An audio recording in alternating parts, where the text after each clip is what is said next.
राधा वल्लभ श्री हरिवंश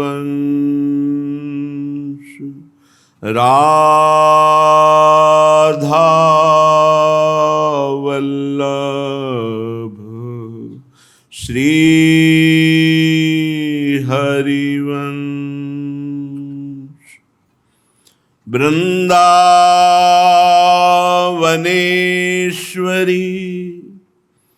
तवैव पदारविंदम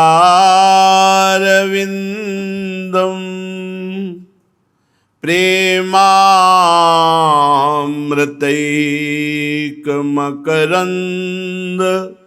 रसौघपूर्णम्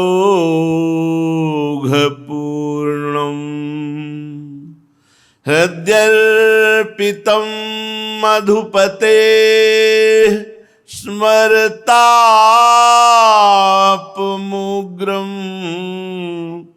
निर्वापयत् परम शीतलमाश्रयामि परम शीतल माश्रयामि।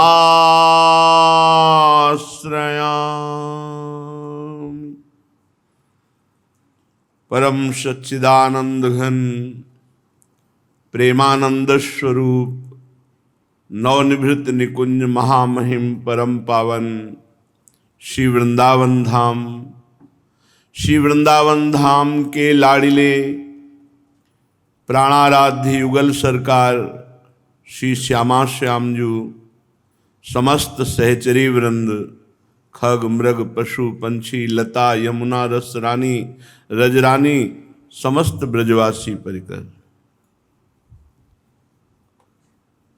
उपासकों से एक प्रार्थना है कि उपासना मार्ग में धैर्य की बहुत बड़ी आवश्यकता है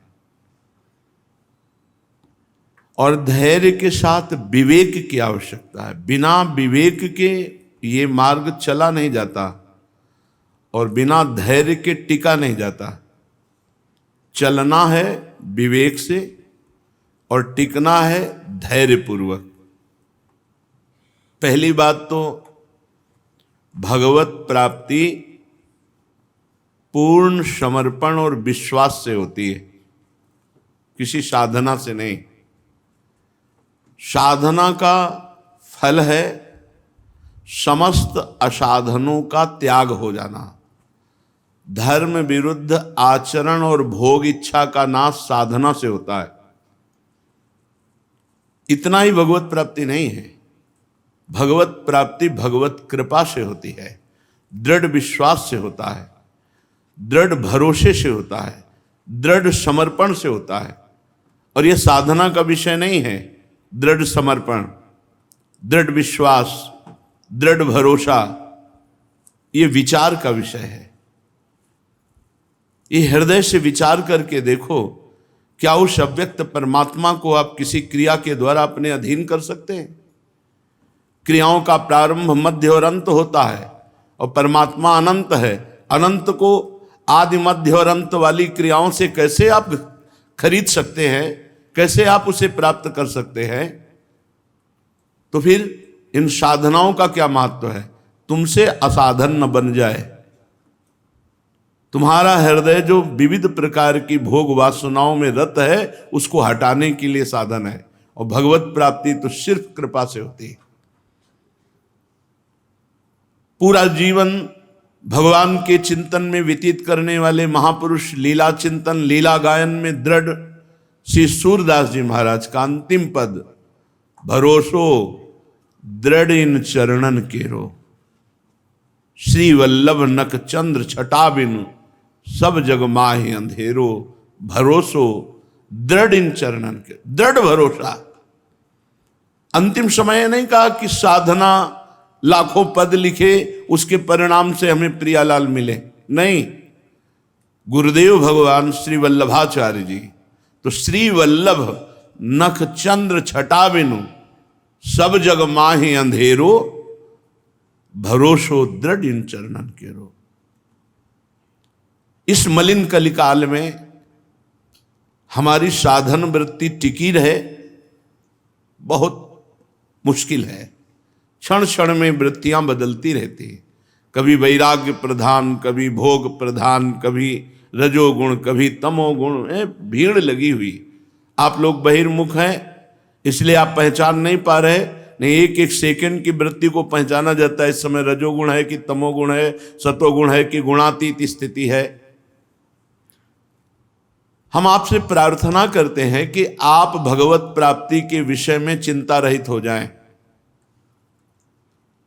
अगर बात सुनेंगे और समझेंगे तो इतनी ठोस बात है कि कोई मंदिर में चढ़कर बात कहे तो विश्वास हो जाता है। हम तो धाम में वृंदावन की रज में बैठ के कह रहे हैं, इससे बड़ा कौन त्रिभुवन में शपथ हो सकती है। आपको यदि लाडली जी के चरणों का दृढ़ भरोसा है, मेरी महारानी, और जितना बनता है उतना चिंतन करते हैं और गुरु के वचनों पर विश्वास है, तो निश्चिंत हो जाओ। तैर कर नहीं जा रहे हो भव समुद्र को तैर कर नहीं जा रहे हो। श्री हरिवंश प्रताप नाम नौका निज खेवक, भव सागर सुख तरत निकट हरिवंश जो सेवक। आप हरिवंश प्रताप रूपी नौका पे बैठे हो, बिना प्रयास के, बिना तैरने के, बिना किसी साधन के आप पहुंच जाओगे। कैसे उपापी क्यों न हो हरिवंश नाम जो ले, अलक लड़ेती रीज के महल खवासी दे। इतना दुर्लभ मनुष्य जीवन, इसको किसी भी तरह से हानि पहुंचाना बहुत बड़ी भगवान की कृपा की अवहेलना करना है और बड़ी दुर्गति होती है। भूत भावन भगवान शंकर त्रिलोचन यहां भूतेश्वर के रूप में विराजमान, वो भयानक दंड देते हैं और उसको प्रेत योनि मिलती है। बड़ी दुर्गति होती है क्योंकि आपने भारी कृपा की अवहेलना कर दी। दुर्लभ देह मनुष्य शरीर, प्रिया प्रीतम के धाम का आश्रय, प्रिया प्रीतम की उपासना का भाव छोड़कर ऐसे निकृष्ट भावों में आना, मानो अपनी दुर्गति का निमंत्रण कर लेना। ऐसे कभी किसी साधक का संग नहीं करना चाहिए जो इस कोटि का साधक हो। निराशावादी, भोगवादी, प्रपंची, ऐसे साधकों को बिल्कुल दूर से त्याग देना चाहिए। शास्त्र के वाक्यों को समझते नहीं, मनमानी आचरण, बस पेट भरना, जीना और जीने में समस्या आ जाना तो जीवन छोड़ देना। अरे जीवन का उद्देश्य भगवत प्राप्ति, और भगवत प्राप्ति होती प्रभु की लाडले की कृपा से। हम उनके भरोसे पड़े हैं। रोज सत्संग होता है कि अगर भूखे हैं तो जय जय, प्यासे हैं तो जय जय, अच्छा भोजन मिल रहा है तो जय जय, मान सम्मान है तो जय जय, अपमान है तो जय जय। हम आपके हैं प्रभु। न सत्संग सुनना है, न मनन करना है, बस वो नीच कीड़े मकुड़े की तरह अपने शरीर को नष्ट कर देना। बड़ा दुख होता है जब ये संसारी भाग करके वृंदावन आते हैं और वृंदावन की न रसरीति समझते हैं, न भजन पद्धति समझते हैं, न सत्संग से मतलब है, बस मन मानी आचरण। फिर करोगे क्या? ये मन क्या करेगा? यही दुष्ट मन को संभालने के लिए तो मानव देह मिला था, और इसी मन के अनुसार चलकर फिर दुर्गति। भगवत कृपा की अवहेलना करने वालों को कल्प कल्पांतर तक मनुष्य देह नहीं मिलती। नाना प्रकार की अशुभ योनियों में दुर्गति होती रहती है। ये जो हम कहते हैं कि वृंदावन में यदि भगवत प्राप्ति नहीं हुई तो एक जन्म और सही, ये उनके लिए जो ठीक से चल रहे हैं। अगर हमसे कोई अंतिम तक स्मृति में चूक हो जाती, कोई अपराध बन जाता है, तो हम यहीं के खगमृग पशु पंछी बनेंगे और लाडली लाल की कृपा के पात्र बनकर निकुंज में प्रवेश पा जाएंगे। लेकिन मनमाने आचरण करने वाला, शरीर को दंड देने वाला, ये शरीर प्रियालाल का सेवा का पात्र है। इसको अगर हम शासन में लेते तो 2 दिन उपवास करते हैं, 4 दिन उपवास करते हैं, भोजन की कमी कर देते हैं, परिक्रमा बढ़ा देते हैं, नाम जप बढ़ा देते, ऐसे किया जाता है। इन अज्ञानियों का संग कभी साधक न करे। और दूसरी बात, तुम्हारे अंदर क्या काम क्रोध है? क्या विश्व में नहीं है क्या? भूमि परत भा ढावर पानी, तिम जीवई माया लपटानी। जैसे आकाश से निर्मल बूंद गिरती और भूमि में गंदी हो जाती है, ऐसे मां के गर्भ से निकलते ही माया का पूरा आवेश छा जाता है। उसी को नष्ट करने के लिए हरिभजन है, नाम जप है, नाम कीर्तन है, लीला गायन है, लीला श्रवण है। ऐसे मूर्खों का संग नहीं करना चाहिए। ऐसे मूढ़ पुरुषों की दुर्गति होती है। सांगोपांग पूर्ण शरीर स्वस्थ, हर विकार को अपने प्यारे के लिए सह रहे हैं, हर बात को सह रहे हैं। हमारे अंदर काम है, हमारे अंदर क्रोध है, हमारा मन विषयों में जाता है। ठाकुर जी जाने, हमें तो सिर्फ ठाकुर जी को जानना है। राधा राधा राधा, हमारे ठाकुर राधा राधा राधा। हमको नहीं देखना हमारा मन कहां जाता है। आप देखो, आपकी शरण में है, वो देख लेंगे, वो देख लेंगे। विमुख भये निमिषो ना अकृपा, जब चितये तब वैसे। हमारे स्वामी ऐसे कि आप सुलक्षण हो, आप बड़े भजनानंदी हो, आप बड़े धैर्यवान हो, आप बड़े ज्ञानी हो, तो आपको भगवत प्राप्ति हो जाएगी। और आप विषयी हो, अजितेंद्री हो, और आप भगवान की शरण में, आपको भगवत प्राप्ति नहीं होगी। पक्का होगी। यद्यपि भक्त अनन्य जो विषय इंद्रियन बस होए, कर्मठ कोटि जितेंद्रियन ते समलाए न कोय। हमारी बात को समझो। तुम नाव में बैठे हो, तुम तैर नहीं रहे हो कि तुम अपनी बाजुओं का बल तौलो कि हम में बल है कि नहीं। अगर हम में बल है तो नाव से उतार दिए जाओगे, दुर्गति हो जाएगी। नाव में बैठे चुपचाप शांत, बैलेंस मत बिगाड़ो, शांत बैठे रहो, जीवन यापन करो। यथालाभ संतोष सदा, काहू सो कछु न चाहोंगो, परहित निरत निरंतर मन क्रम वचन नेम निभाओंगो, कबहू कहो यह रहा नहीं रहोंगो। जैसे हमें प्रभु रख रहे हैं प्रारब्धवशात, सुखी दुखी परिस्थिति जैसी भी हमारी है, हम उसमें निर्वाह करें। राधा राधा राधा, और प्यारी जी के भरोसे पक्का भगवत प्राप्ति होगी। हमारे मन हमारी इंद्रियों के, ये ज्ञान का मार्ग है। हमारी मन हमारी इंद्रिया, हमारा तन, हमारा सब कुछ हमारे प्रियालाल का है, उनके नाम कर दिया है। अब वो जैसा चाहे वैसा चलावें। जिस दिन वो ब्रेक मार देंगे तो मन बुद्धि चित्त अहंकार सब धूल धूसरित होकर प्रेम में डूब जाएगा।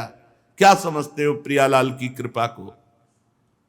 बस अपना चिंतन, वही अहम का चिंतन, वही मन बुद्धि का चिंतन, कभी प्रियालाल के चिंतन में नहीं, कभी प्रियालाल की रसमयी वार्ता नहीं। और ऐसे मूर्ख लोग हैं कि कैसे बतावे। अगर एक गलत मार्ग में जा रहा तो दूसरा उसको गलत मार्ग में ढकेल रहा है। ये नहीं कि हाथ पकड़कर उसे बचावे कि ये भाई तू गलत सोच रहा है, तेरा गलत चिंतन है। बड़ा मूर्खों का इस समय बाहुल्य हो रहा है। विवेक की कहीं भी गुंजाइश नहीं उनकी बुद्धि में। अरे हम प्रभु का आश्रय लिए हैं, धाम का आश्रय लिए हैं। जितना जीवन है, दुख सुख जैसा भी आता है उसे सहकर व्यतीत करते और भगवत प्राप्त हो जाते हैं। अगर इस शरीर को किसी भी तरह से हानि पहुंचाई जाती है तो वो भगवत कृपा की अवहेलना है। ऐसा नहीं भिक्षा मांग करके जैसे भी बने इसका उदर पोषण करो, शरीर को स्वस्थ रखो, खूब नाम जप करो, कीर्तन करो, गंदे आचरणों से बचो। यह है भगवत मार्ग। पड़े रहो, भगवत प्राप्ति हो जाएगी। पड़े रहो भरोसे पे। तुम जानते क्या हो? अहंकारी कितना कर सकता है? तू क्या कर सकता है? जितना कर सकता है अहंकार से कर सकता है। और अहंकार की गति केवल प्रकृति तक है, परमात्मा तक नहीं। परमात्मा तक भरोसा जाता है। जहां जहां हमने महापुरुषों को देखा वहां भरोसा दृढ़ पाया गया। दृढ़ भरोसा। भरोसा नहीं तो तुम्हारी साधना एक कोने में, एक अपराध में नष्ट हो जाएगी। भगवत प्राप्ति कराने में सामर्थ्य नहीं रखती साधना। साधना साधनों के त्याग के लिए है। भगवत कृपा ही पूर्ण भगवत प्राप्ति है। भरोसा लाडली जू के चरणों का, लाल जू के चरणों का, ये समझ में नहीं है। रोज सत्संग सुनते हैं, समझ में नहीं आता। कहते हैं दया बिना साधु कसाई, दया करी तो आफत आई।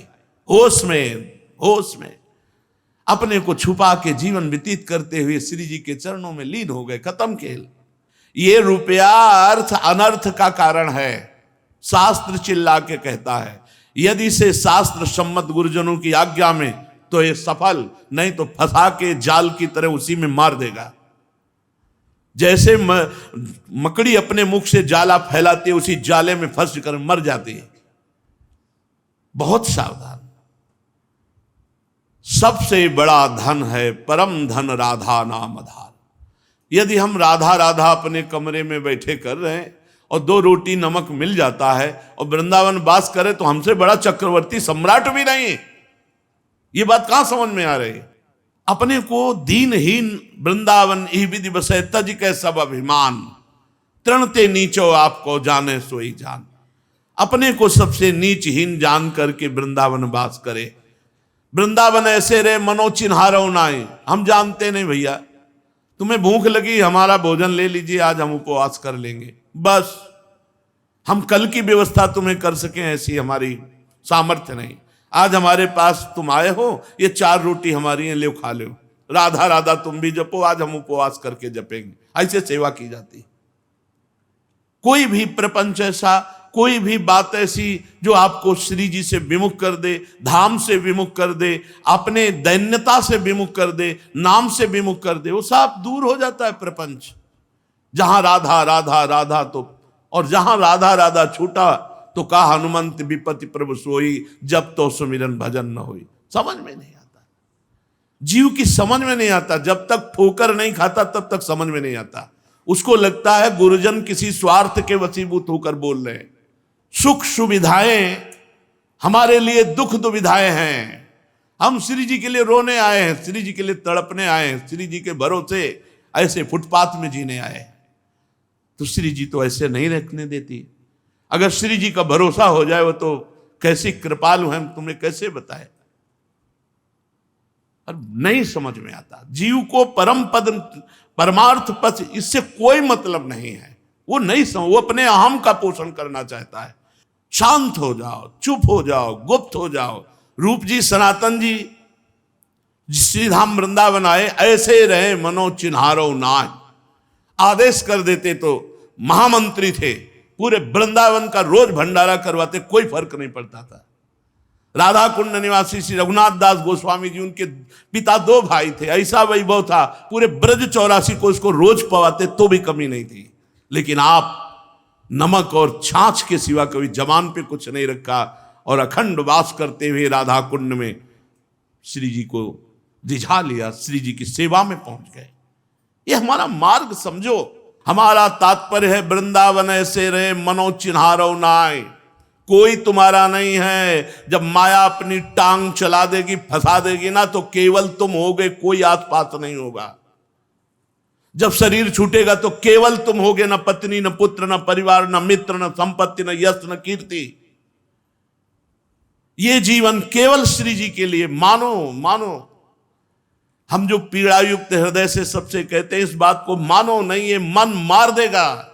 ये मन बहुत दुष्ट है, ये बहुत फंसा देगा। इसको अगर कोई फांस पाया है तो गुरु कृपा पात्र फांस पाया है, नहीं जहां गुरु के जरा से विरुद्ध चलो ये फांस लेगा। बड़ा पावन अवसर मिला है। किसी भी साधक को कभी भी परेशान होने की जरूरत नहीं। मन लगे ना लगे, मन विषयों में जाने दो। तुम श्री जी के हो, इस ठसक में रहो। यद्यपि भक्त अनन्य जो विषय इंद्रियन बस होए, यद्यपि वो श्री जी के चरणारविंद के लायक नहीं है, क्योंकि वो अजितेंद्री है, वो भोगी है, पर वो अनन्य है अपने इष्ट और गुरु का, तो उसकी समानता करोड़ों कर्मकांडी और जितेंद्री नहीं कर सकते। ये बात बैठा लो ना दिमाग में। हम श्री जी के हैं, जा मन तुझे जो कुछ करना है कर। क्या कर सकता? कुछ नहीं। मन में तदात्म है, श्री जी में अपनापन नहीं। गुरु के वचनों में विवेक नहीं लगा रहे, अपने मन की चाल पर मार देगा। ये तो है ही दुष्ट। सत्संग को सुनो और समझो। यहां परमार्थ पथ में भगवत प्राप्ति इसीलिए कठिन कर दी गई है कि आप वचनों को नहीं मानते। याभ्याम बिना न पश्यन्ति सिद्धा स्वांता स्तमेश्वरम वंदे बोधमयम नित्यम गुरुम शंकर रूपिणम। वो गुरु स्वरूप सबके हृदय में बैठ करके बता रहे हैं, पर श्रद्धा विश्वास के बिना भवानी शंकरो वंदे श्रद्धा विश्वास रूपिणो याभ्याम बिना न पश्यन्ति सिद्धा स्वांता स्तमेश्वरम। बिना श्रद्धा विश्वास के उनकी प्रेरणा को, उनकी बात को तुम नहीं मानोगे और नहीं अनुभव कर पाओगे। श्रद्धा और विश्वास कह दिया तो लाख को लीक करके छोड़ दे। अपने को लगता है मैं तो अच्छा कर रहा हूं, अपने को लगता है अच्छा कर रहा हूं। ये जो जेलें भरी है ना, उनसे पूछो जाके तुमने बुरा किया क्या, कहेंगे नहीं मैंने अच्छा किया अपने हिसाब से। अगर अच्छा होता तो कानून विरुद्ध कैसे हो जाता, अच्छा होता तो धर्म विरुद्ध कैसे हो जाता। साधु अवज्ञा तुरंत भवानी कर कल्याण अखिल के हारी। करोगे बंधन मुक्त होने के लिए, लेकिन बंधते जाओगे। छूटबे के जतन विशेष बांधे जाओगे, वह है विष भोजन जो सुधा सान खाओगे। अब भी समझ जाओ। सबसे प्रार्थना है, ये मन बड़ा दुष्ट है, इंद्रियों के साथ विषय भोगों में बड़े बड़ों को गिरा देता है। कोई बात नहीं, फिसलता वही है जो दौड़ लगाता है। ये जो भोगों में पड़े हुए हैं, ये तो केवल हंसना जानते हैं। तुम्हारी ताकत है कि 10 दिन रह लो ऐसे, जैसे साधक जी रहे हैं, तुम्हारी ताकत है 10 दिन रह लो। हंस करके मुंह दिखा देना तो सरल बात है। जो जीवन पूरा भगवान में अर्पित किए, अगर घुटने टेक देता है, हम उसके चरणों के नीचे झुक कर उसे उठाएंगे, उसे श्री जी तक पहुंचाएंगे। ये मार्ग है, मार्ग चलने वालों को पता होता है, इन विषयी पुरुषों को नहीं पता होता क्या मार्ग है। इसलिए कोई भी साधक कभी भी निराश ना हो। वृंदावन में बैठ के कह रहे हैं, भगवती बुद्धि सरस्वती सब तुम्हारे अंदर बैठी हुई, कोई भी ऐसी शक्ति नहीं जो तुम्हारे अंदर ना हो। केवल जागृत करो। अगर नहीं जागृत कर पा रहे हो तो भरोसे में पड़े रहो, नाव में बैठे हो, भगवत प्राप्ति निश्चित है। कौन सा ज्ञान, कौन सी शक्ति, कौन सा तेज जो तुम्हारे हृदय में नहीं? जब भगवान बैठे हैं तो क्या कमी है? क्यों निराश होते हो? क्यों हताश होते हो? क्यों उदास होते हो? पशु पक्षियों की भांति अपने जीवन को नष्ट करते हो। ये जीवन आत्मानंद के लिए, भगवदानंद के लिए है। ये समझ में नहीं आता। ये पशुओं वाली बुद्धि बिना सत्संग के, बिना भजन के, बिना भगवद आश्रय के, बिना गुरु आश्रय के नहीं जाती। अरे घोर वैश्यागामियों को आचार्य पदवी मिल गई, घोर हिंसकों को ब्रह्म ऋषि पदवी मिल गई। तुम्हें उस प्रभु पर भरोसा नहीं? उसी की तो शरण में हो, पर नहीं। जो हरि गुरु के आश्रय से विमुख है, उनकी दुर्गति पक्की इसीलिए होती है कि ये मन बुद्धि काबू में आने वाले नहीं, ये कृपा से काबू में आते हैं। जब हरि गुरु के आगे हाथ जोड़े खड़ा रहा जाता है, तब ये सही हो जाते हैं। लेकिन नहीं, हमारी बुद्धि बड़ी प्रवीण है, तो वो प्रवीणता आपको फंसाएगी, मुक्त नहीं करेगी। मुक्तता होती समिटने से, फंसाव होता है फैलने से। समिट जाओ भाई, वृंदावन ऐसे रहे मनो चिन्हारो ना, समिट जाओ। ये रिश्ते नाते ये जहर हैं। यदि इनको मोहग्रस्त होकर सेवन किया जाता है, तो यदि हम भगवत भाव से, तो पूरा विश्व ब्रह्मांड भगवान का स्वरूप है। हमारा किसी से कोई राग नहीं, कोई द्वेष नहीं, अपने आप परमानंद जीवन मुक्त स्थिति आ जाएगी। ये छोटे छोटे जो सीमाओं में बांध करके हम अपने हृदय को राग द्वेष से, ये हमारा मित्र, ये हमारा शत्रु, ये अपने, ये पराये, यही मिटाने के लिए तो हम साधना में आए हैं। हमारी साधना इसी बात की है। कर्ता प्रभु हैं, वही सब कर रहे। लेकिन जब अगर गुरु रूप से रोक दें कि ये नहीं करना, तो चाहे जितना मंगलमय कार्य हो उसे नहीं करना चाहिए, नहीं तो वो कार्य मंगल नहीं होगा, अमंगल होगा। मंगल आदि विचार रहे वस्तु न और अनूप।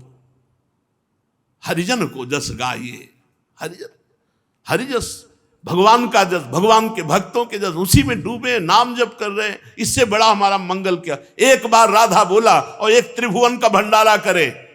त्रिभुवन के भंडारा करने वाले का पुण्य नष्ट हो सकता है, राधा नाम का नहीं।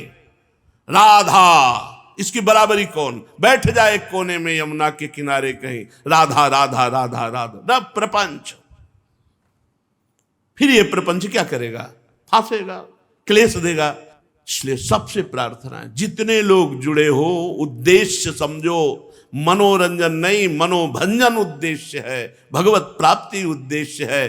पड़े रहो भरोसे पे, रूखा सूखा खा के जैसे श्री जी रखे, राधा राधा राधा। मन के चक्कर में मत पड़ो, मन जहां जा रहा है जाने दो, तुम्हारे सिवा उसकी कोई सत्ता नहीं। जैसे जल जहाज का पक्षी उड़ेगा तो कहां तक उड़ेगा? आना तो जल जहाज में ही पड़ेगा, क्योंकि समुद्र गाध है। ऐसे ही मन भागेगा तो कहां तक भागेगा? आना तो उसे अपने ही पास रहे। बिना हमारी स्वीकृति के कुछ नहीं कर सकता। इससे भयभीत होने की जरूरत नहीं, इसको भयभीत करने की जरूरत है।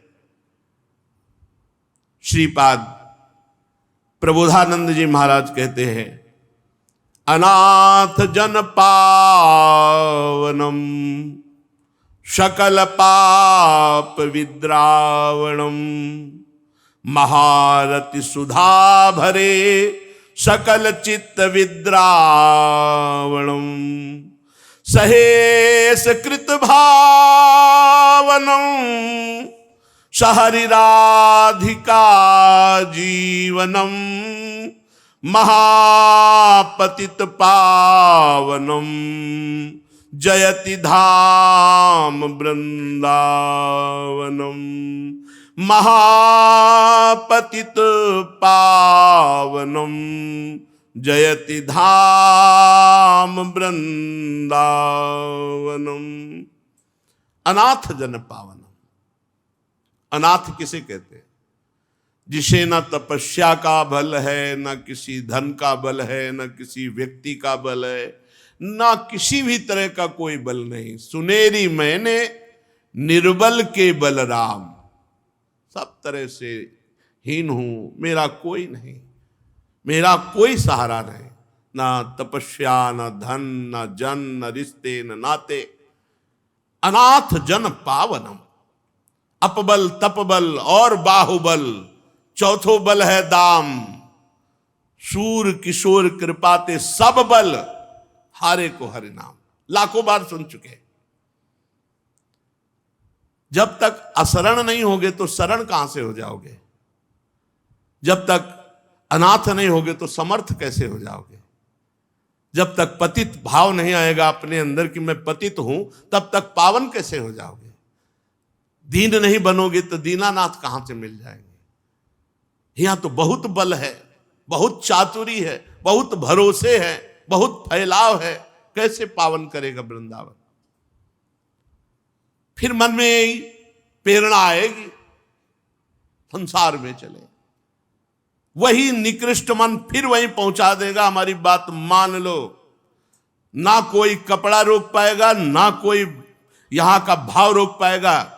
आपको फिर संसार में भागना पड़ेगा। ये संसार का मित्र है मन। कल जड़ भरत जी महाराज कह रहे थे, ये 6 ठगों से मिलकर ये दुष्ट मुखिया मन 5 ज्ञानेंद्रियों से लुटेरों के हाथ दे देता है, लुटवा देता है, पूरा जीवन बर्बाद करवा देता है।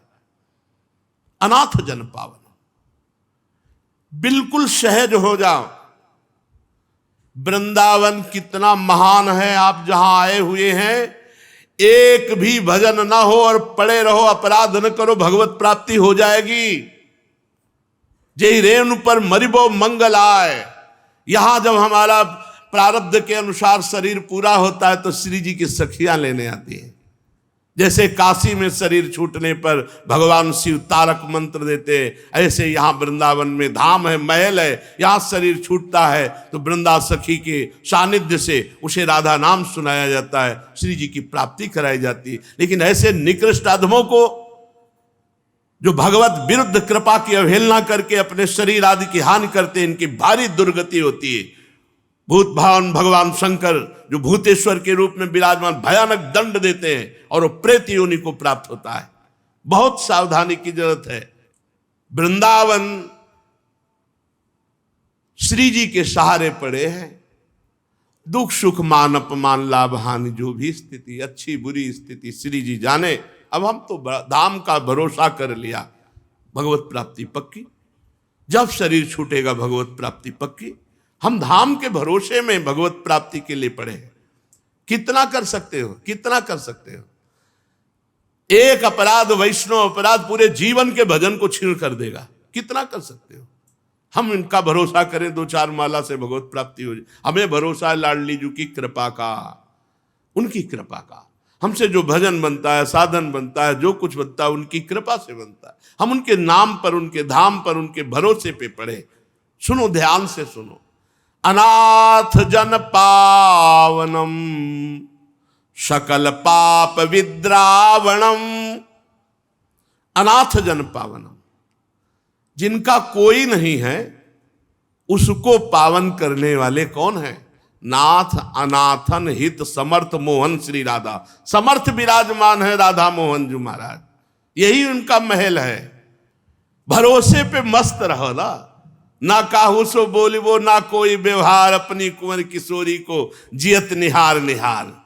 रूप छके घूमत रहे तन को तनिक न भान, नारायण दृग जल बहाए यह है प्रेम पहचान। जो हरि गुरु विमुख जन है, इनका तो कभी संभाषण भी न करे ऐसे जनों से। गुरुद्रोहियों से बात करने से बुद्धि भ्रष्ट हो जाती है, हरि विमुखों से बात करने से बुद्धि भ्रष्ट हो जाती है। तजोरे मन हरि विमुखन को संग। भजन करेंगे, भजन के लिए आए हैं वृंदावन।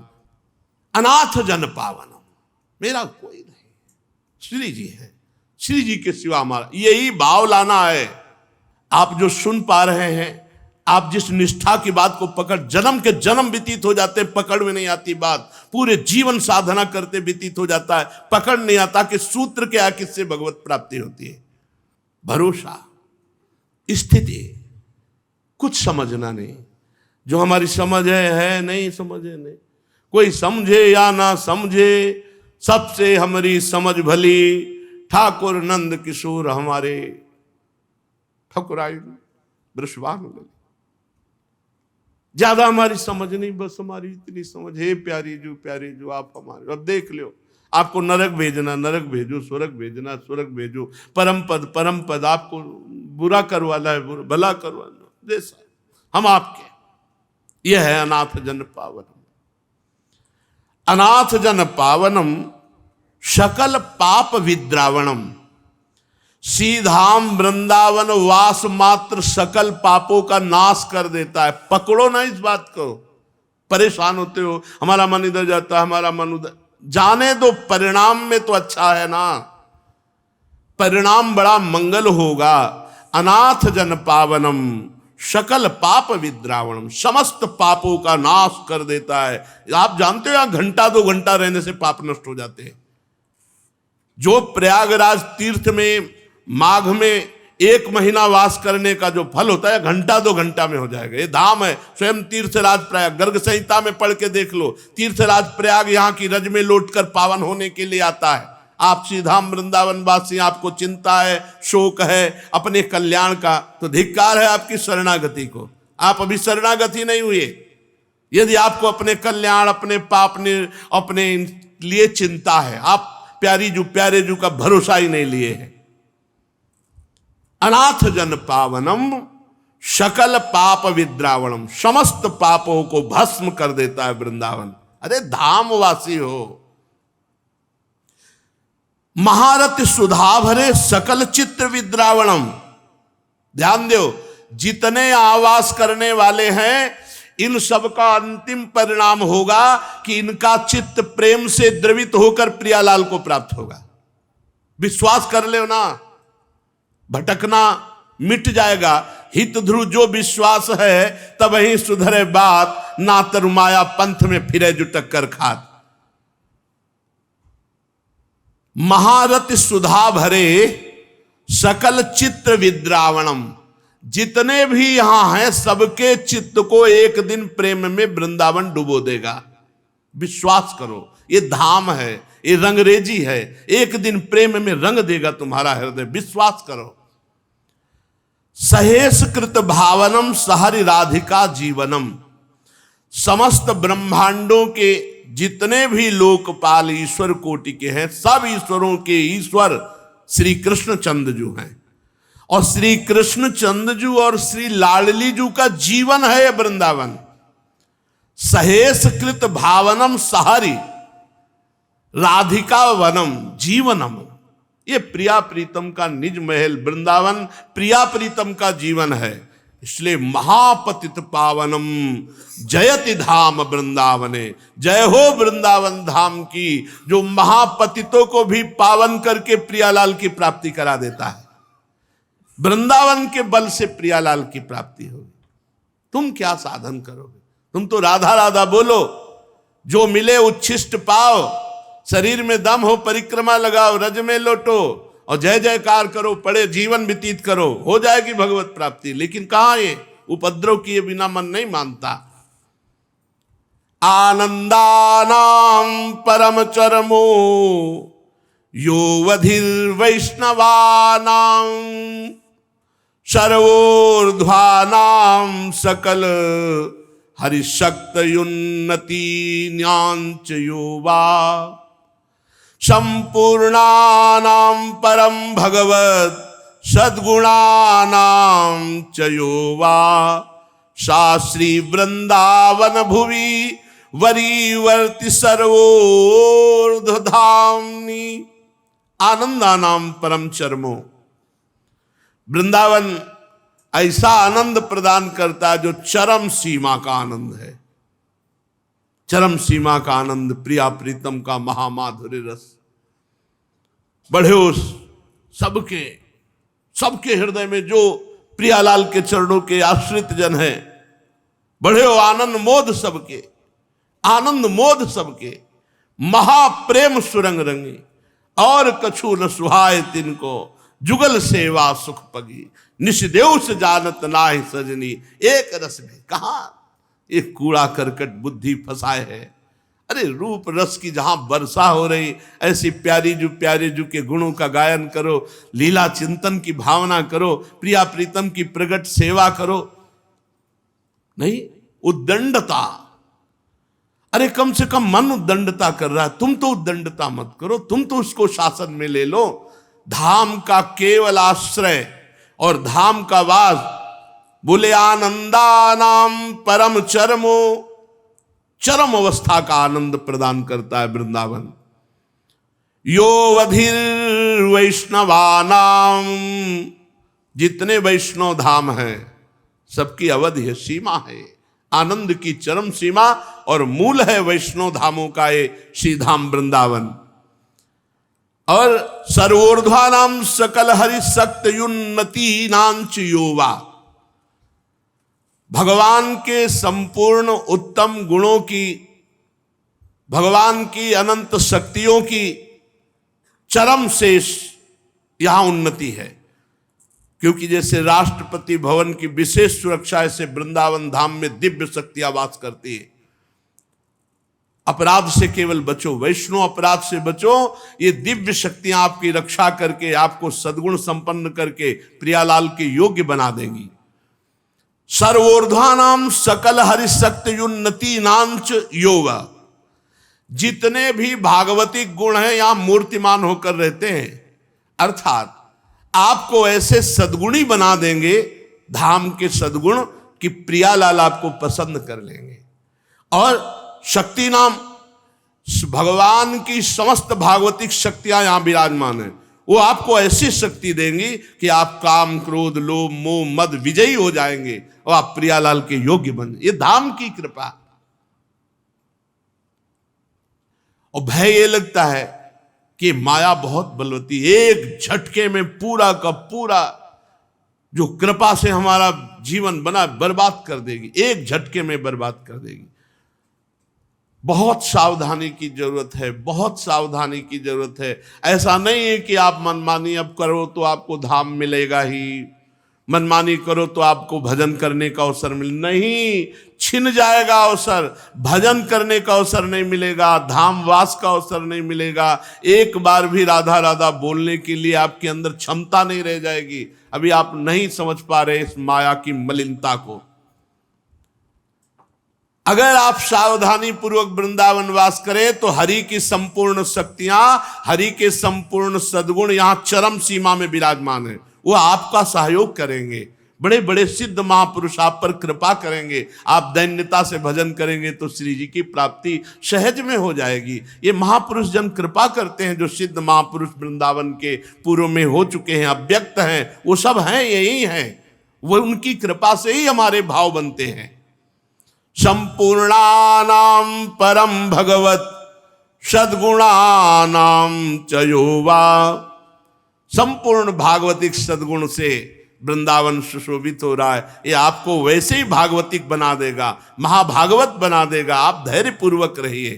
साश्री वृंदावन भुवि वरीवर्ति सर्वोर्ध धामनी, सर्वोर्ध धाम, सब धामों में सर्वश्रेष्ठ श्री वृंदावन धाम, ये संपूर्ण उत्तम गुण, हरि शक्ति, हरि कृपा, आनंद की चरम सीमा से युक्त होकर विराजमान है। बड़े भाग्यशाली हैं जिनको वृंदावन धाम का वास मिला है, या आश्रय लेकर वृंदावन रसो उपासना करने को मिली है। इसलिए इस जीवन को बहुत सावधानी से, ये आज शरीर स्वस्थ है, कल कैंसर हो जाए, कोई रोग हो जाए, कहाँ भजन होगा? स्थिति है नहीं भजन की। भजन में लगो, जितना बन सके राधा राधा रटो। एक राधा नाम के बराबर कोई भी दान पुण्य यज्ञ धाम में जो आप चाहो कर ले, वो बराबर ही नहीं कर सकता। इसीलिए हरिराम व्यास जी बोले परम धन राधा नाम आधार। और सब पुण्य नष्ट हो सकते हैं, नाम नष्ट नहीं हो सकता, विनाशी है। सब कुछ छूट गया, लेकिन भरत जी महाराज का भजन नहीं छूटा। हिरण बनने पर भी भजन होता रहा और अगला जन्म ब्रह्मबोध संपन्न महापुरुष के रूप में हुआ। और राजा रहुगण वही मृग जिसको कांधे पे बैठाला था, फिर पालकी कांधे पे उठाई और उसको परम उपदेश करके परम पद प्राप्त कराया। हमारा जीवन बड़ा अमूल्य है।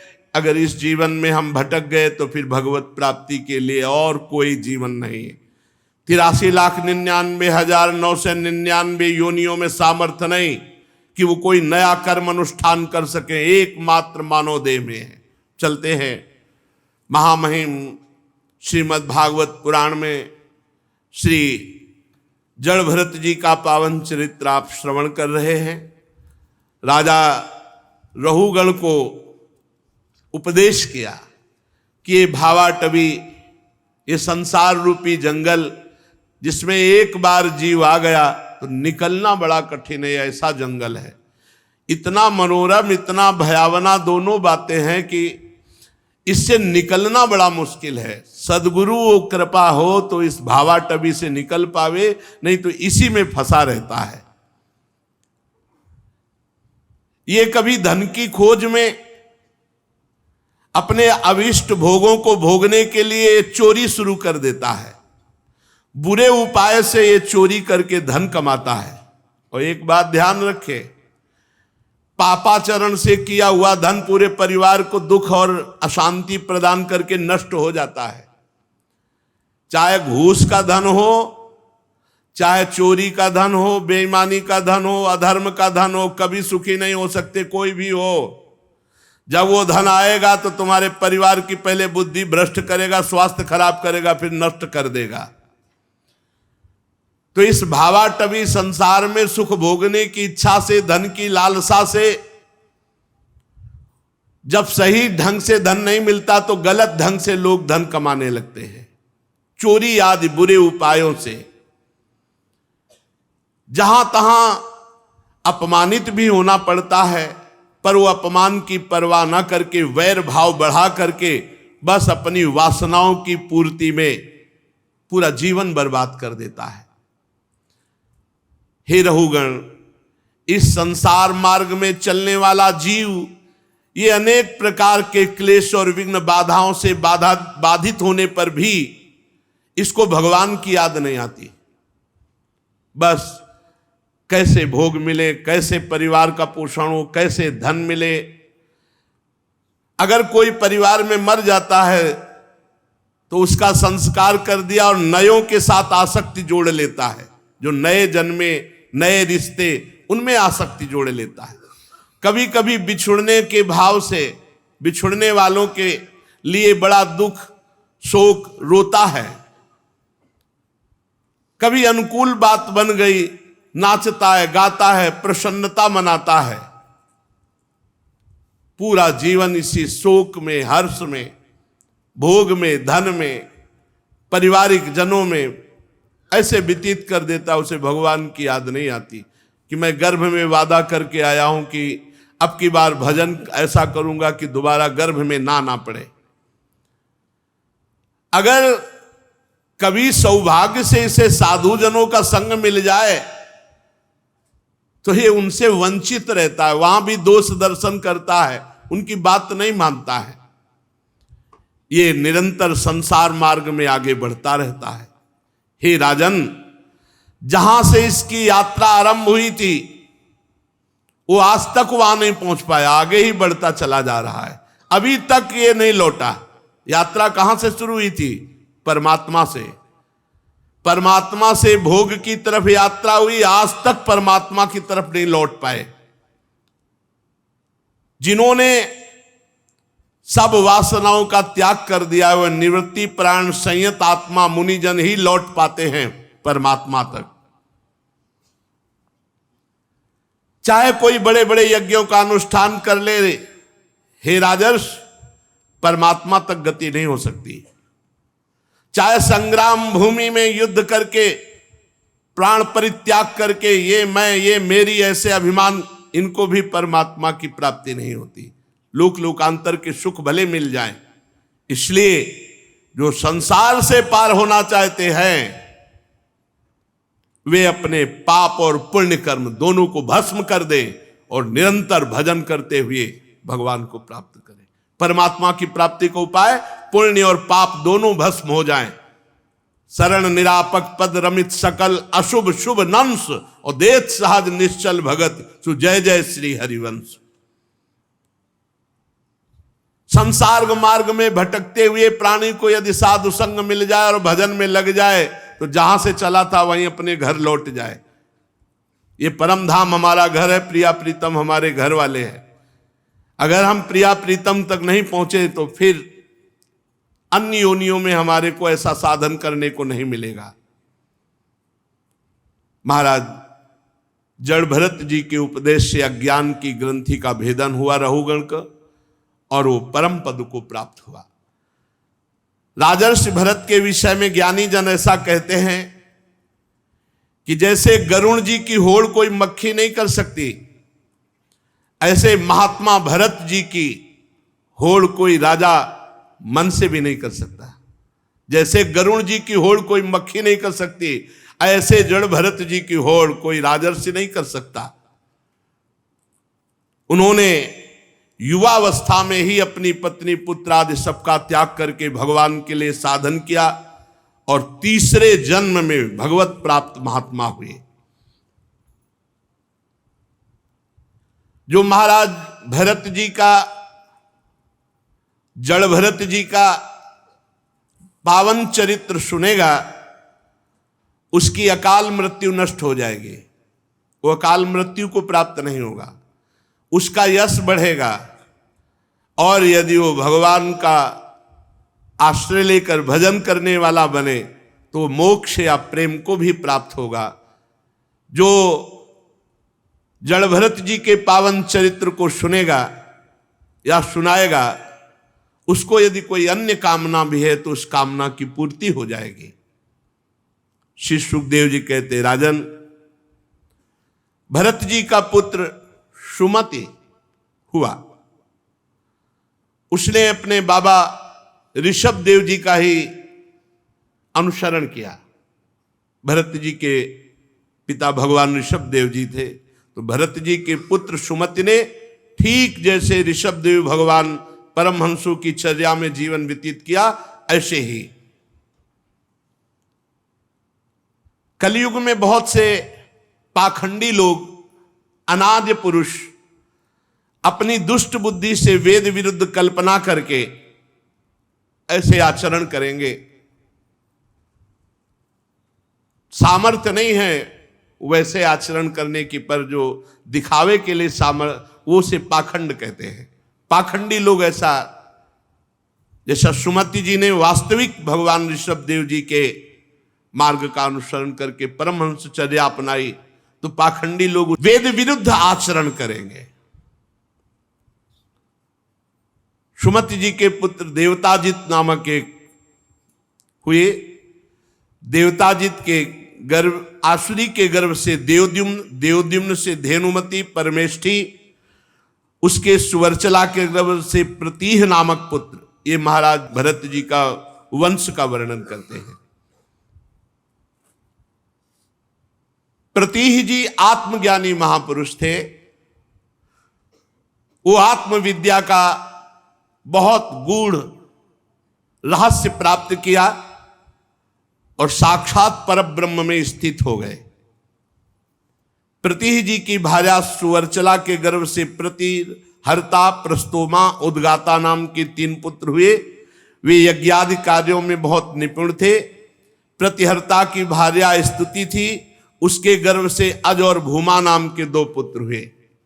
ये सब महापुरुष, इनके नाम, इनके चरित्र सुनने से हृदय के पाप नष्ट होते हैं। भूमा के ऋषकुल्या से उद्गीत, उससे देवकुल्या, प्रस्ताव और प्रस्ताव से न्युत्सा के गर्भ से विभु नामक पुत्र हुआ। विभु के रति के उदर से प्रथुषेण, प्रथुषेण से आकूत से नक्त, नक्त के द्रुति गर्भ से उदार कीर्ति राजा गय का जन्म हुआ। ये जगत की रक्षा करने वाले भगवान श्री हरि के अंश माने जाते महाराज गय। संयम आदि अनेकों गुणों के कारण इनकी महापुरुषों में गणना की जाती है। महाराज गय ने प्रजा के पालन पोषण, रंजन और चाव आदि और शासन आदि ये सब यथावत किए जैसे पूर्व धार्मिक राजा करते थे, और बहुत सी यज्ञों का अनुष्ठान किया, इसलिए भगवत प्रीति को प्राप्त हुए। ये परमार्थ स्वरूप हो गए महाराज गए। देखो, पहले गृहस्थी में रहकर धर्मानुष्ठान, नाम जप, बड़े बड़े पवित्र आचरण, तो आत्मज्ञानी बड़े भगवत प्रेमी महात्मा के रूप में गृहस्थ में रहते। गृहस्थ होते हुए आत्मज्ञानी परम भगवत प्रेमी, जो लोग आज कहते हैं कि अरे हम तो गृहस्थ, तो गृहस्थ कोई नीच आश्रम है क्या? इसी से बड़े बड़े परमहंस प्रकट होते हैं, और बड़े बड़े परमहंसों के उदर का पोषण गृहस्थों से होता है, और बड़े बड़े परमहंस गृहस्थों में हुए हैं। जो भगवान के चिंतन में निरंतर रत रहता है, उसका अहम भाव नष्ट हो जाता है, और वो निराभिमान होकर गृहस्थ में रहते हुए भी महात्मा होता है। महाराज राजर्षि गए इसी कोटि के महान राजा हुए, गृहस्थ में होते हुए भी भगवत प्राप्त महात्मा। महाराज गए की बराबरी कौन कर सकता है? जो निरंतर राज्य कार्य में रत होते हुए भी भगवान के चिंतन में रत थे। बड़ा कठिन है राजा होकर राजकाज करना और निरंतर भगवान का चिंतन करना। साधु समाज की सेवा, सत्पुरुषों की सेवा और भगवान चिंतन के प्रभाव से बड़ी ऊंची स्थिति को प्राप्त थे महाराज गए। भगवान ने प्रकट होकर के महाराज गए को साक्षात दर्शन दिए। जिनके नेत्र एक बार भगवान का दर्शन कर लेते हैं, फिर उनकी दृष्टि में संसार नहीं, जित देखो तित श्याममयी, ऐसे महाराज गए थे। महाराज गए के गयंती के गर्भ से चित्ररथ, सुगति और अवरोधन नाम के 3 पुत्र हुए। चित्ररथ की पत्नी उर्णा से सम्राट का जन्म, सम्राट से उत्कला से मरीचि, और मरीचि के बिंदुमती से बिंदुमान नामक पुत्र हुआ। इस तरह महाराज प्रियव्रत का वंश जो अभी वर्णन किया गया, जैसे उत्तानपाद के वंश में महान ध्रुव, अंगादि, ऐसे उनके बड़े भाई प्रियव्रत के अंश में भगवान ऋषभदेव जी, भरत जी और ये जो अभी बड़े बड़े महान राजाओं का वर्णन हुआ। इनके सुनने से हृदय में वैराग्य और भगवान के प्रति भाव बढ़ता है, क्योंकि इतने बड़े बड़े ये सब नहीं रह गए, तो हमको भी जाना है। हमें जाना है तो भगवान का भजन करके जाना है, भगवान का नाम कीर्तन, भगवान का यश, भगवान की लीला कथा सुनकर भगवत भक्ति हृदय में धारण करके। राजा परीक्षित ने कहा महाराज श्री सुखदेव जी से कि जहां सूर्य का प्रकाश है, जहां तक तारागण और चंद्रदेव दिख पड़ते हैं, मैं ये जानना चाहता हूं कितना लंबा भूमंडल है, इसका माप क्या है भूमंडल का।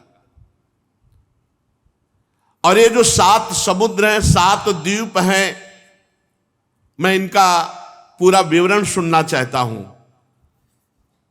आप त्रिकालज्ञ हैं, परमहंस, ध्यान के द्वारा आप देखकर सब जानते हैं, आप कृपा करके बताइए।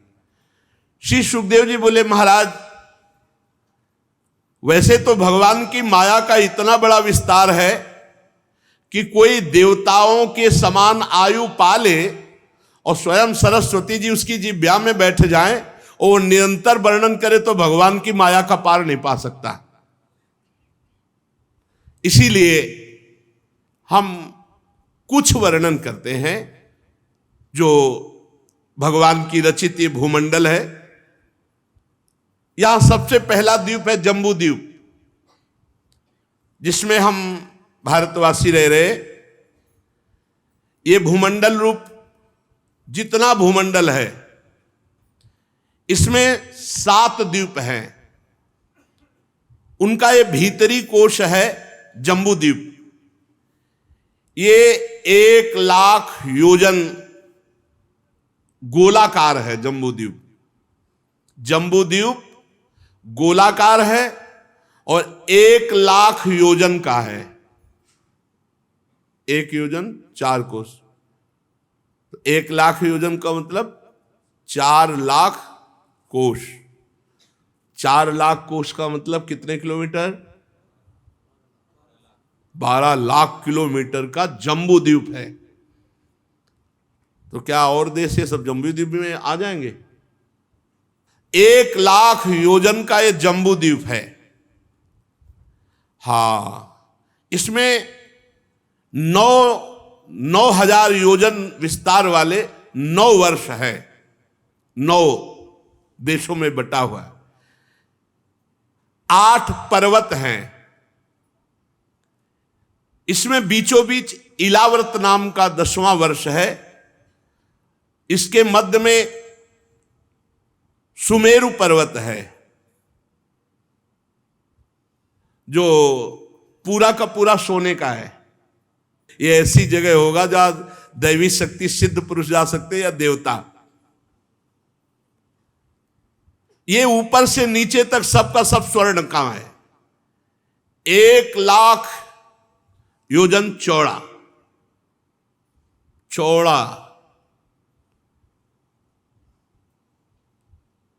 32 हजार योजन के शिखर अलग अलग है। 16 हजार योजन की छोटी छोटी खंड है इसमें।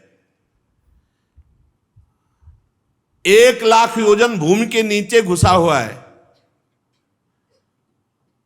84,000 योजन मेरु का शिखर है एक। नील पर्वत, श्वेत पर्वत, श्रृंगवान पर्वत, ये 3 पर्वत रम्यक हिरण्मय कुरु नाम के वर्षों की सीमा बांधते हैं। और ये खारे समुद्र के पास है। खारे समुद्र के समीप, मतलब जम्बू द्वीप में ही है, क्योंकि जम्बू द्वीप में ही खारा समुद्र है। और इन पर्वतों की चौड़ाई 2-2 हजार योजन, और ये सब रत्नों से जटित हैं। नील पर्वत, श्वेत पर्वत, श्रृंगवान पर्वत, अरे रत्न गर्भा भूमि है। इलावर्त के दक्षिण की ओर एक के एक बाद निषद पर्वत, हेमकूट और हिमालय नाम के 3 पर्वत हैं। नीलादि पर्वतों के समान ये पूर्व और पश्चिम की ओर फैले हुए हैं। 10,000 योजन का हिमालय है। 10,000 योजन का हिमालय ऊंचा है। 10,000 योजन तो 40,000 किलोमीटर, 1,20,000 हिमालय। हरिवर्ष किमपुरुष ये भारतवर्ष की सीमाओं के आसपास है। पहले नाम होगा, पता नहीं क्या नाम है इस समय। तो भारत की सीमा के आसपास, अब पता नहीं उस समय भारत की सीमा कहां तक थी। इलाव्रत के पूर्व और पश्चिम की ओर नील पर्वत, दक्षिण में निषद पर्वत और गंधमादन और माल्यवान नाम के पर्वत विराजमान है। इनकी चर्चा तो महाभारत में आती है पर्वतों की। भाद्रस केतुमाल नाम के 2 वर्षों की सीमा को निश्चित करते हैं। मंदार, मेरुमंदर, सुपार्श, कुमुद, ये 4 पर्वत 10-10 हजार योजन ऊंचे हैं। और मेरु पर्वत की आधारभूता थुनियों के समान ये आसपास है। इनमें 4 पेड़ हैं, आम, जामुन, कदम और बड़के। मंदर, मेरुमंदर, सुपार्श और कुमुद, इन चारों पर्वत में एक एक पेड़ है। एक आम का, एक जामुन का, एक कदम का और एक बड़ का। और कितना बड़ा पेड़? 1100 योजन ऊंचा आम का पेड़। 1100 योजन। 1 योजन को मतलब 4 कोस, तो 1.5 चौक 4400 पेड़ है कि पूरा? एक आम का पेड़ है, एक जामुन का पेड़, एक कदम्ब का है और एक बरगद का है। और प्रत्येक पेड़ की ऊंचाई 1100 योजन ऊंचा। मतलब 1100 मतलब घेर चौको 4400 नहीं, 1100 तो 4400 और 4400 के किलोमीटर अगर गिने जाए, आए आप बताओ, इतनी बड़ा पेड़ है तो फिर। और 11,000 योजन ऊंची शाखाएं हैं और मोटाई 100 योजन की है, 100 योजन की मोटाई। और इनसे धाराएं गिरती रहती है, दूध की, शहद की, ईख के रस की और शरबत की, मीठे जल की। इन चारों पेड़ों से दूध की और मधु की और ईख के रस की, मीठे के जल की। पापी पुरुष थोड़ी जाते होंगे या तो सब दिव्यात्मा जाते। इन वृक्षों से नदियां बहती हैं, ऐसी धारा निकल रही, दूध की धारा, शहद की धारा, ईख की धारा, मीठे जल की धारा। हाँ देखो लिखा है, इनका सेवन केवल देवता, सिद्ध पुरुष और यक्ष यही कर सकते हैं, मनुष्य नहीं। मनुष्य के भाग्य में नहीं है, ये है देवता, सिद्ध, यक्ष। नंदन, चैत्ररथ, वैभ्राजक, सर्वतोभद्र नाम के 4 दिव्य उपवन भी हैं। यहां केवल देवताओं का प्रवेश होता है, अप्सराओं का प्रवेश होता है। मंदराचल की गोद में जो आम का वृक्ष है वो 1100 योजन ऊंचा, 100 योजन मोटा और उसके शिखर के समान आम के फल, और उसका स्वाद अमृत, जो उसको चखे तो अमर हो जाए, ऐसा फल आम का। जब वो फटता है तो मीठा मीठा लाल रस इतना निकलता है कि अरुणोदा नाम की नदी बहती है, आम के रस की, अरुणोदा नाम की नदी। मीठे मीठे फल गिरते हैं, कितने? बोले शिखर के समान बड़े बड़े, फट फट करके उनसे नदी मंदराचल के शिखर से गिरते हैं। और ये वो नदी बहती है, इसमें केवल पार्वती जी और पार्वती जी की सखियां वही स्नान करती है इस आम के रस में। हाँ तभी तो कहां पहुंच पाओगे। तो उनके अंगों से सुगंध निकलती रहती है, ऐसा सौरभ युक्त, और उससे नदी को स्पर्श करके बहने वाली वायु 10-10 योजन तक सारे देश को सुगंधित रखती है। और इसकी जो मिट्टी जमती है वो जानते हो क्या बनती है? सोना। आम के रस की जो मिट्टी जमती है वो सोना। तो बताया था कि आम का और अब जामुन का वृक्ष जो है बिना गुठली का फल, और वो भी कई विशाल हाथी एक साथ अगर खड़े हो जाएं तो उस फल का, ऐसा जामुन का। और वो जब ऊंचे से गिरता है तो वो भी फट जाता है, तो जम्बू नाम की नदी प्रकट होती है। और जाम्बू नद नाम का इसमें भी स्वर्ण प्रकट होता है, जाम्बू नद नाम का स्वर्ण। मेरु मंदर पर्वत के 10,000 योजन ऊंचे शिखर से गिरकर ये इलावर्त भूमि को सींचती हुई ये जाम्बू नाम की नदी बहती है। उस नदी के दोनों किनारों की मिट्टी जब रस से भीग करके सूर्य की गर्मी से सूख जाती है तो वही जाम्बू नद नाम का सोना बन जाता है। तो वहां सोने की खाने हैं। यहां देवता, गंधर्व, अप्सरा इसी सोने से मुकुट, कंकण, करधनी, आभूषण ये सब बनाते हैं। सुपार्श्व पर्वत पर जो कदम्ब का वृक्ष है उसके 5 कोटरे हैं और उन कोटरों से शहद की धारा बहती है। और वो धारा ऐसी बहती है जैसे 5 पुर की मोटाई एक धारा। पुर गांव में खेती सींचने के लिए पहले प्रयोग होते थे, अब तो नए जमाने के लोग जानते नहीं होंगे, इतना बड़ा होता था चमड़े का, और उसे आए राम तो कुआं में डाला, और जब वो भर गया तो खींचे गए, तो राम राम राम राम राम राम राम, आए राम गए राम, आए राम गए। बहुत पवित्र जीवन किसान का होता है, भर भर के। तो 5 पुरु एक साथ, तो वो जो धारा निकलेगी, ऐसी 5 धाराएं कदम्ब के वृक्ष से शहद की निकलती हैं। वो सुपार्श्व के शिखर से गिरकर इलावर्त के पश्चिमी भाग को सुवासित करती हुई बहती है।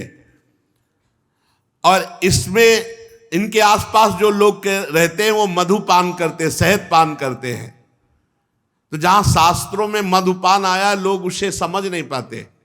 मधुपान का मतलब है शहद, और लोग उसे मधुशाला से जोड़ते हैं। जैसे लिखा है, अंबाजी कह रहे हैं शुम्भ निशुम्भ से, जब तक मैं मधुपान कर रही हूं ऐ दुष्ट, तब तक तू गरज ले, और जहां मैं मधुपान कर चुकी इसके बाद तू एक शब्द नहीं बोल पाएगा। तो उस समय मधुपान, मधु, ये शहद, जहां जहां मधु की बात आती है तो लोग उसे जोड़ते हैं मधुशाला, मतलब शराब से, निकृष्ट बुद्धि। मधुपान मतलब शहद पान करना। उनके मुख से निकली हुई वायु चारों ओर सुगंध फैलाती है। अब जो कुमुद पर्वत पर सतशल्व नाम का वट वृक्ष है, उसकी जो जटाएं हैं, उससे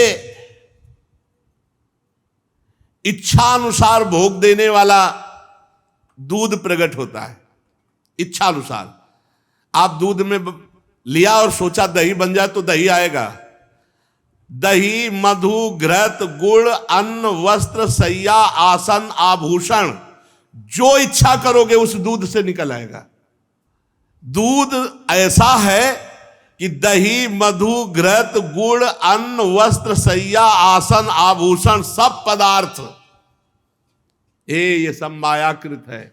हम तुम वृंदावनवासी हैं, जहां जिनकी माया से ये प्रकट हुआ है, उन प्रभु के नजदीक सौभाग्य हम लोगों के जोरदार है, उनके नहीं जोरदार।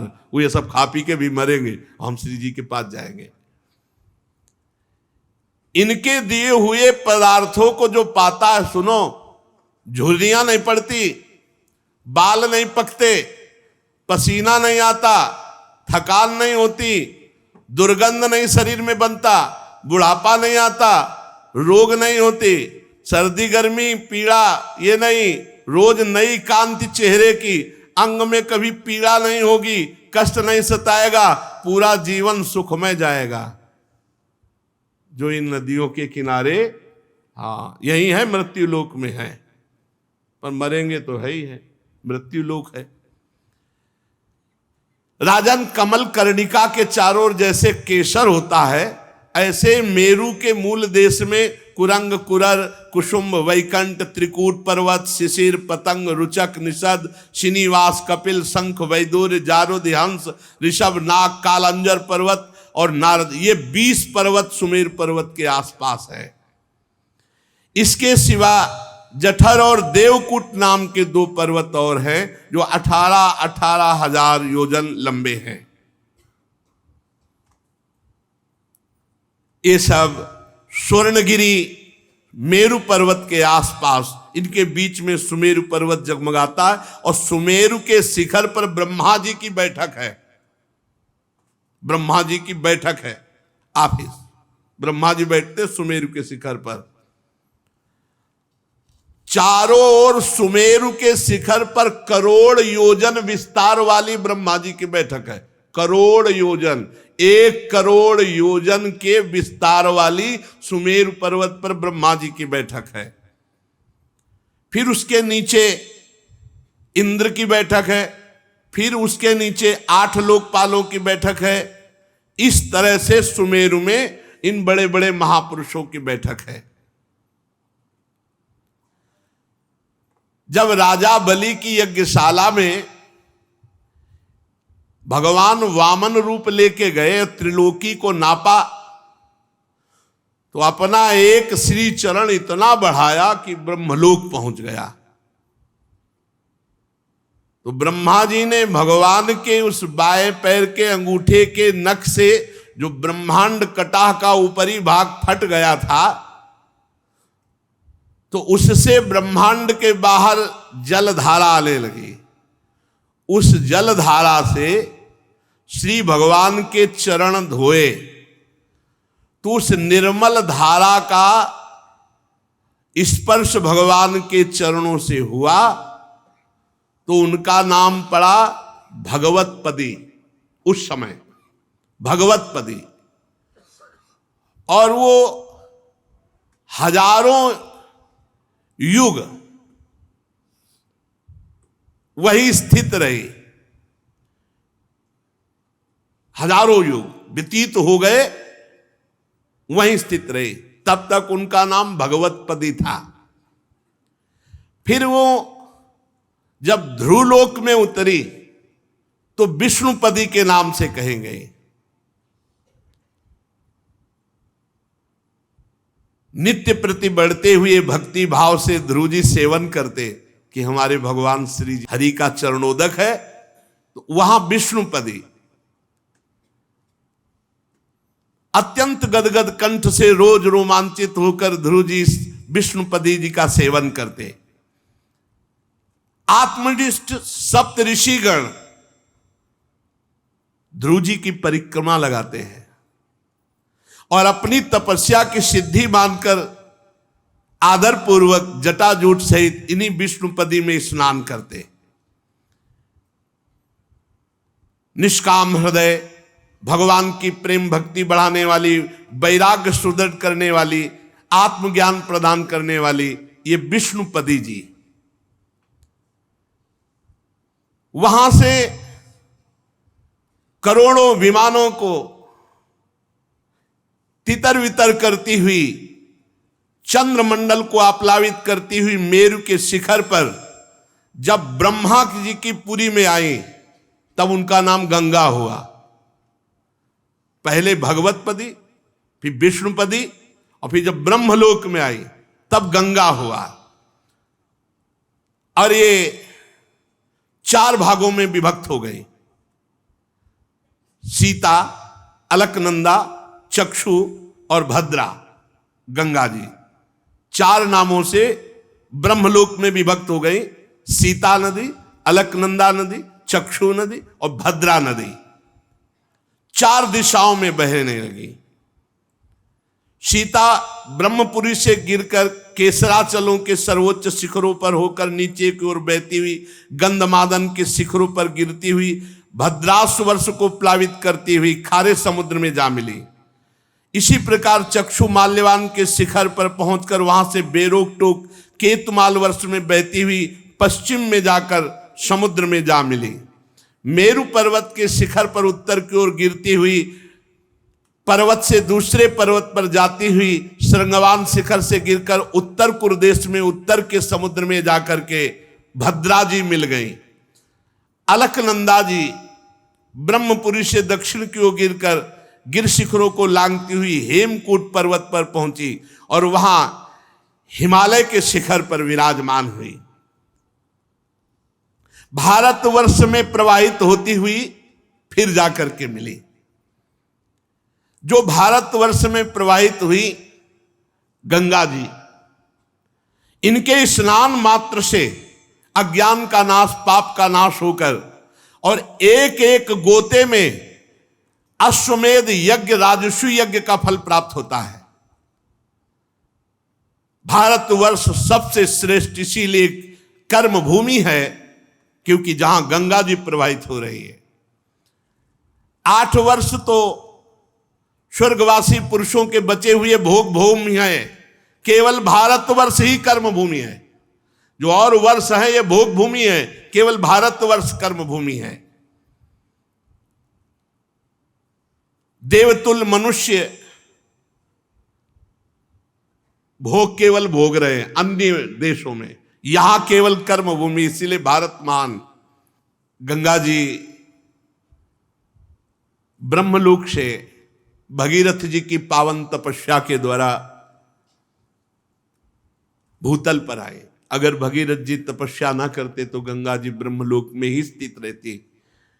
उन्हीं की भारी तपस्या से भगवान महादेव जी ने प्रसन्न होकर अपनी जटाओं में रोका और जटाओं से फिर गंगा जी हमारे इस भारत देश में प्रवाहित हुई।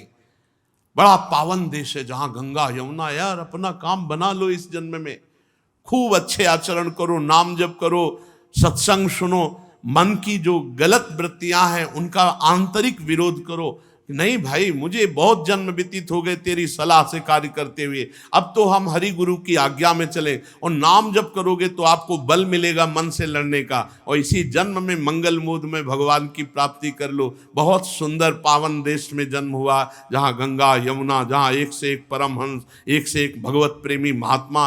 अब हमारा मानव जन्म व्यर्थ ना जाना चाहिए। खूब राधा राधा नाम जप करो, अपने आचरणों को पवित्र रखो। शेष चर्चा आगे। श्री राधा वल्लभ लाल की।